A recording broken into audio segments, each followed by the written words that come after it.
Em relação ao limite de isenção, é bom chamar a atenção que a questão do limite de isenção, o porquê disso? É para a administração tributária, é o corte da administração tributária. Até tal valor, não vale a pena ter declaração, não vale a pena arrecadar, né? Gastar todo o mecanismo da administração tributária para arrecadar. Isso é o motivo do limite de isenção, e não elevar... Você está falando dos 50 mil? Não, dos 5 mil reais. Eu acho que dos 50 mil também tem a ver com isso. Ou seja, quando eles isentaram dividendos até 50 mil, é que na cabeça deles, a empresa que distribui esse dividendo dos 50 mil, a empresa que paga mais do que isso, é a empresa grande, que eles já vão fiscalizar de qualquer modo. E para empresas menores, não vale a pena você pôr a nota da pizzaria, porque você vai estar isento. Ou seja, se você tem aquela empresa... Agora, aquele empresário médio, 50 mil não é pouco dinheiro, é bastante dinheiro. Então, se você vai ter isenção na distribuição de lucros até 50 mil, você não vai praticar distribuição de sociedade de lucros. Você não vai ficar enfiando notas na empresa, porque não vale a pena. Em linhas gerais, esse imposto de renda da pessoa física mínimo para a chamada altas rendas, vou falar em linhas gerais, é esse gatilho que supera os 600 mil ano, 50 mil mês, né, aplicável a essas pessoas físicas, da soma dos rendimentos anuais, tem uma alíquota progressiva. Sim. Esse é o ponto para o pessoal entender como é que vai funcionar. São duas perguntas. Primeiro, se eu sou elegível, depois, o que eu vou pagar de imposto? São perguntas distintas. Então, para ser elegível, você tem que ter uma renda acima de 600 mil reais por ano. Para essa parte do elegível, entra praticamente tudo. Mesmo rendimentos isentos entram para ser elegível, para você ser carimbado como rico ou não rico. Eu não falei que o rendimento isento é tributado. Eu falei que o rendimento isento é considerado para saber se você é elegível ou não. Ou seja, se você é rico ou não é rico. Então, passou pela porteira, sou rica, não significa que eu vou tributar tudo nesse imposto adicional. A partir daqui, algumas coisas vão ser tributadas e outras não. Isso. Aí vem a alíquota progressiva. O mínimo 600. A alíquota de 0 a 10%. 10%, 1.200.000. Tá? É nessa faixa. Renda acima de 1.200.000 é 10% a alíquota adicional. Então, e o termo progressivo que eu vou falar para ele não é bem progressivo, porque progressivo é assim, uma parte da renda tributada 5, 6, 7, 8... Não. Você vai pegar todo esse rendimento, agora o rendimento tributável, você vai verificar em qual é a sua alíquota, e vai ter só uma alíquota que vai ser tributada, que pode ser... Eu acho que o projeto de lei aprovado, ele ficou... Eu trouxe um exemplo do projeto de lei aprovado. Ele trouxe um percentual. Vamos lá. E a alíquota máxima de 10%, para renda superior a 1.200.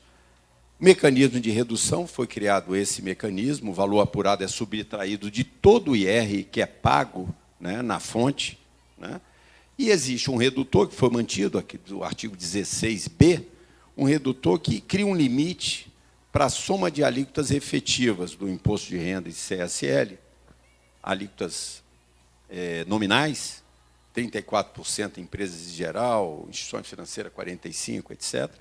Né? Ou seja, se a sua pessoa jurídica já paga 34%, então você não tem por que pagar nenhum adicional, porque já foi pago tudo na jurídica. Essa é a ideia desse redutor. O problema é que dificilmente uma pessoa jurídica paga 34%. Esse valor. Porque tem alguma isenção, porque tem juros sobre capital próprio, etc, etc.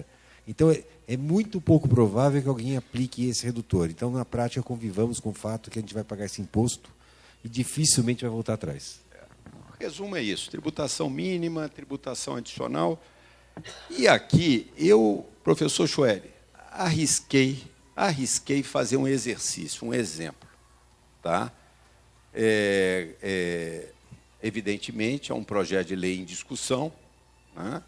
Não tem nada aí escrito, mas arrisquei fazer um exemplo à luz do projeto aprovado, né? Esse primeiro exemplo é o contribuinte com renda anual total abaixo do teto. abaixo daquele 1 em 200. E aí tem um rendimento de trabalho na ordem de 480 mil, lucros de dividendos, que não está sujeito ao 10%,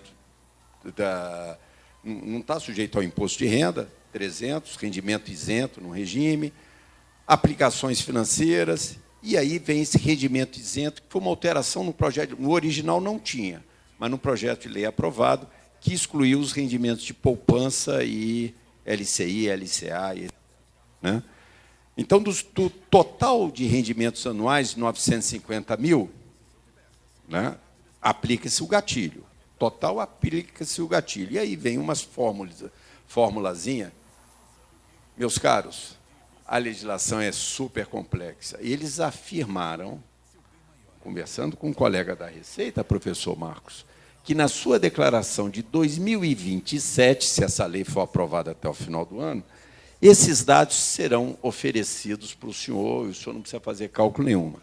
Eu não sei como, pelo seguinte, a escrituração contábil fiscal da empresa é entregue em junho do ano seguinte, e você é obrigado a apresentar a declaração em maio.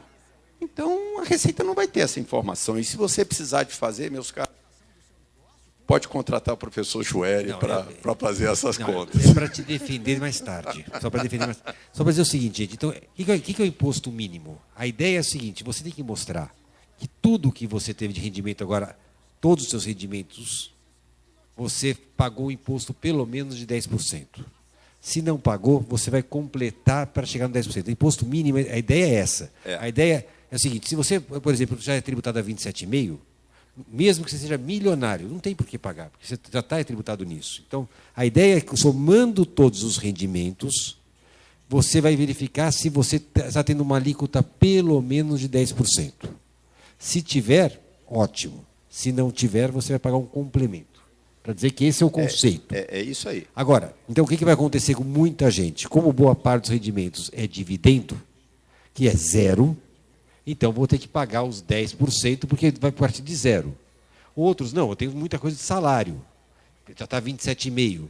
Então eu vou fazer um mix, vou pegar o salário que está 27,5%, vou pegar o dividendo, somar e verificar se eu conseguir ou não chegar aos 10%. Se não tiver, eu vou completar os 10%. Aqui eu trago um exemplo aqui. Esse caso aqui do exemplo 1, o sujeito ele teve imposto pago maior do que o complemento. Portanto, ele não terá que complementar nesse exemplo 1. Mas aí tem um exemplo 2, que foca no contribuinte com renda anual que ultrapassa 1 em 200, a alíquota mínima de 10%. Neste caso, ele teve que pagar o imposto de 60%, ele foi inferior aos 10%, ele vai ter que complementar. Mas em linhas gerais é o que você disse. Agora vem um ponto para valer a pena, além do maravilhoso coquetel que a gente vai ter daqui a pouco, para valer a pena vir aqui. Dica. Eu vou perguntar para o Jorge.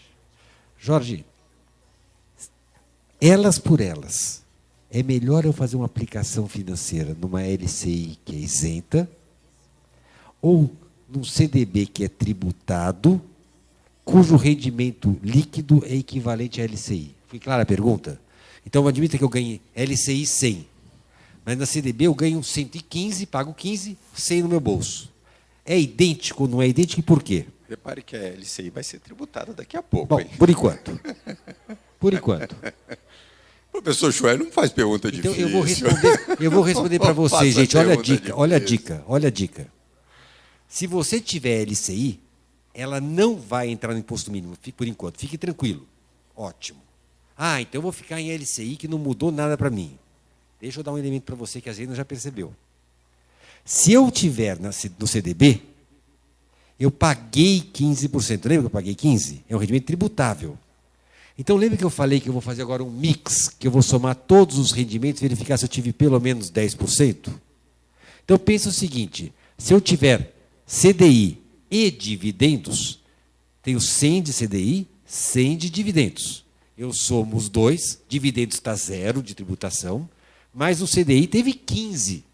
Então, na média, como eu precisava ter 10%, eu tenho uma sobra, eu tenho uma gordurinha de tributação no CDI, que vai permitir que eu recolha menos sobre a parte do dividendo. Ou seja, quanto mais eu tiver de rendimentos tributáveis, tanto melhor para mim, porque assim eu estou mais perto daquele imposto de renda mínimo. Então, não é negócio eu ficar só em LCI ou coisa parecida isento. Porque é melhor, se eu conseguir negociar com o banco, eu quero um título tributável, cujo isento é idêntico, cujo líquido é isento, vá para o tributável. Porque a tua meta, você tem que fazer, eu gosto de pagar imposto. Porque quanto mais você pagar de imposto, menos você tem desse tal de imposto de renda mínimo, porque você já pagou. Então, isso valeu, hein? Melhor mais que o QIB. Tem que ver o rendimento também, né? Tem que ver o rendimento. Desde que você consiga o mesmo rendimento. Ou seja, passa seu elemento importante. Você vai assim, vou pagar imposto. Pode ser bom. Então, é melhor fazer a conta. Eu não vou esperar, Jorge, a conta no final, que a Receita me faça, não. Eu faço antes a conta e já decido o que eu vou fazer. Esse exemplo 3, aqui são exemplos de contribuinte com dividendos retidos na fonte, né? E aí tem uma situação. O fato do exemplo 3 é curioso. O imposto já pago é superior ao mínimo. Tá? O contribuinte não terá. Repare, esse contribuinte tem uma renda, né? Tem uma renda elevada, exatamente. Superior ao mínimo, não paga o mínimo, mas... Isso, já está pago. Já está pago. Por isso que eu falei, se eu tenho CDB, eu só estou pagando a 15%. Então, ele me compensa outros, inclusive. E, por fim, tem um redutor desse artigo 16b, que é um complicador, que eu confesso que para fazer essa tabela, eu tive que apelar para o Excel.